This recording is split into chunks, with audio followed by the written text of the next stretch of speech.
नमस्कार दोस्तों, मैं आपका ज्योतिष मित्र दुर्गेश मिश्रा आपका अपने चैनल एस्ट्रो लाइफ में हार्दिक स्वागत करता हूं। दोस्तों, आज का यह ज्योतिष का कार्यक्रम आप सभी मेष राशि वाले जातकों के लिए बहुत ही खास और विशेष कार्यक्रम होने वाला है, क्योंकि आज के इस वीडियो में हम बात करने वाले हैं दैत्य गुरु शुक्र के मार्गी प्रभाव के बारे में। जी हाँ, बीते 13 अप्रैल 2025 को दैत्य गुरु शुक्र अपने वर्तमान उच्च राशि मीन राशि में ही रहते हुए वक्री से मार्गी हो चुके हैं और आने वाले 31 मई 2025 तक मार्गी अवस्था में ही गोचर करेंगे और उसके पश्चात अपने शत्रु राशि में यानी मेष राशि में प्रवेश कर जाएंगे। तो ऐसे में शुक्र का अपने उच्च राशि में मार्गी होकर के गोचर करना आप सभी मेष राशि वाले जातकों के लिए कैसा रहेगा, शुक्रदेव कहाँ कहाँ पर आपको शुभ फल प्रदान करेंगे, तो कहाँ कहाँ पर आपको सावधानियां रखने की आवश्यकता पड़ेगी और शुक्र की ताकत किस प्रकार आपके लिए कमाल करेगी, इस वीडियो में सभी टॉपिक को समझाने का प्रयास करेंगे और साथ ही साथ अंत में कुछ अचूक उपाय भी बताएंगे जिन्हें करके आप शुक्र के प्रभाव को अपने लिए और भी ज़्यादा अच्छा बना सकते हैं। तो पूरा विश्लेषण जानने के लिए वीडियो में अंत तक जरूर बने रहिए और ध्यान से सुनते रहिए। और अगर आप अपने जन्म कुंडली पर हमसे परामर्श लेना चाहते हैं, अपने जन्म कुंडली का विश्लेषण करवाना चाहते हैं, तो वीडियो के अंदर और डिस्क्रिप्शन बॉक्स में आपको हमारा नंबर मिल जाएगा। आप डायरेक्ट फ़ोन कॉल के थ्रू या फिर व्हाट्सएप के माध्यम से अपॉइंटमेंट लेकर के हमसे परामर्श ले सकते हैं। तो आइए अब विस्तार पूर्वक आपके राशि के बारे में चर्चा करते हैं। तो दोस्तों, कौन है शुक्र? आकर्षण, सौंदर्य, वैभव, गीत संगीत, कला तथा लग्जरियस के कारक ग्रह हैं शुक्र। अगर किसी जातक के कुंडली में शुक्र बलवान अवस्था में होते हैं तो ऐसा जातक धन दौलत सुख संपन्नता से युक्त एक वैभवशाली जीवन व्यतीत करता है, क्योंकि शुक्र जब बलवान अवस्था में होते हैं तो जीवन में कभी भी भौतिक सुख साधनों की कमी नहीं होने देते। लेकिन ठीक इसके विपरीत अगर शुक्र कमजोर स्थिति में होते हैं तो जीवन में सुख सुविधाओं की कमी करते हैं। ऐसा जातक सुख की इच्छा करता है लेकिन उसे सुख की प्राप्ति नहीं हो पाती, जिसकी वजह से कहीं न कहीं एक प्रकार से हताश की भावना हमेशा बनी रहती है। इसीलिए शुक्र का बलवान होना चाहे जन्म कुंडली हो या फिर गोचर कुंडली अत्यंत आवश्यक हो जाता है।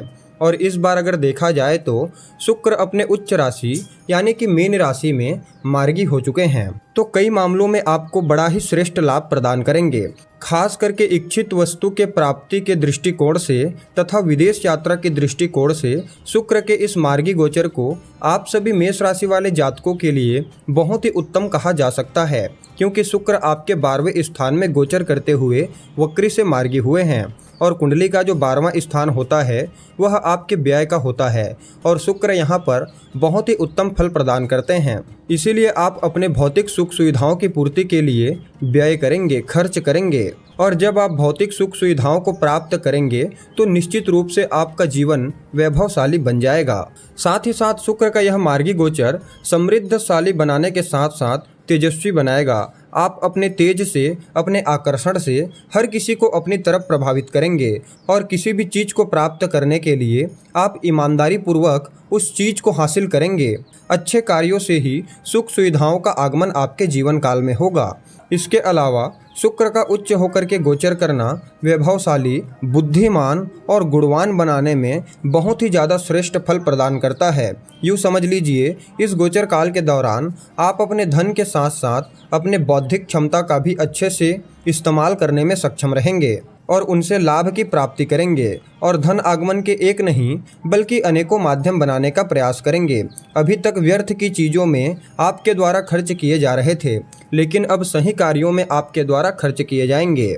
साथ ही साथ धार्मिक चीज़ों में आपका विशेष योगदान देखने को मिलेगा। आप सामाजिक कार्यों में बढ़ चढ़ करके हिस्सा लेंगे, पूजा पाठ, अनुष्ठान इत्यादि चीज़ों को संपन्न करवाएंगे। इसके अलावा शुक्र के प्रभाव से आपके घर परिवार तथा आपके दाम्पत्य जीवन में खुशियों का आगमन होगा। जीवन साथी का पूरा सपोर्ट मिलने वाला है। बाकी आप अपने स्वभाव से, अपने आचरण से भी इस समय लोगों के दिल में राज करेंगे, या फिर यूँ समझ लीजिए कि अपने स्वभाव, अपने आचरण के माध्यम से हर किसी को प्रसन्न करने में कामयाब रहेंगे और कहीं न कहीं आपको अपने मित्रजनों का विशेष सहयोग प्राप्त होगा। उनके साथ समय व्यतीत करने का मौका मिलेगा। और अगर प्रेम प्यार के दृष्टिकोण से देखा जाए तो जो लोग रिलेशनशिप में हैं उनको भी इस गोचर काल के दौरान अपने पार्टनर का सहयोग प्राप्त होगा और खुशियों की प्राप्ति होगी। आप दोनों के रिलेशन में बहुत अच्छी बॉन्डिंग देखी जाएगी। केवल इतना ही नहीं, इस गोचर काल के दौरान शुक्र आपके अंदर दयालुता का भावना उत्पन्न करेंगे, जिससे आप लोगों की सहायता करने में आगे खड़े रहेंगे, चाहे फिर स्थिति कैसी भी क्यों न हो। अपने क्षमता के आधार पर सामने वाले को आपके द्वारा सहयोग प्राप्त होगा, जिससे आपके पुण्य में वृद्धि होगी। जी हाँ, आपने बिल्कुल सही सुना। जब आप अच्छे कार्यों में अपने धन को खर्च करेंगे तो आपको पुण्य तो मिलेगा ही मिलेगा, साथ ही साथ दूसरों की सहायता के लिए जब आप अपना धन खर्च करेंगे तो उनके माध्यम से आपको आशीर्वाद की प्राप्ति होगी। इसके अलावा अगर आप विदेशी कंपनियों के साथ जुड़ करके कोई काम कारोबार करते हैं तो वहां से विशेष लाभ देखने को मिलेगा, या फिर आप विदेशी कंपनियों के साथ जुड़ करके कोई काम शुरू भी करना चाहते हैं तो निश्चित तौर पर इस गोचर काल के दौरान नए व्यापार की शुरुआत आप कर सकते हैं। भविष्य में चल करके आपके नए व्यापार से एक नहीं बल्कि अनेकों लाभ के अवसर प्राप्त होंगे। हालांकि राहु का प्रभाव भी शुक्र के ऊपर कुछ हद तक देखने को मिलेगा, जिसके चलते भ्रामक स्थिति उत्पन्न हो सकती है। इसीलिए बिना सोचे समझे आपको किसी भी प्रकार का डिसीजन नहीं लेना है, क्योंकि राहु भ्रम में डालने वाले ग्रह हैं, तो जल्दबाजी में आपको कोई भी कार्य नहीं करना है। बाकी 31 मई 2025 तक आप सभी मेष राशि वाले जातकों के लिए शुक्र की कृपा बड़ी ही जबरदस्त रूप से देखने को मिलेगी।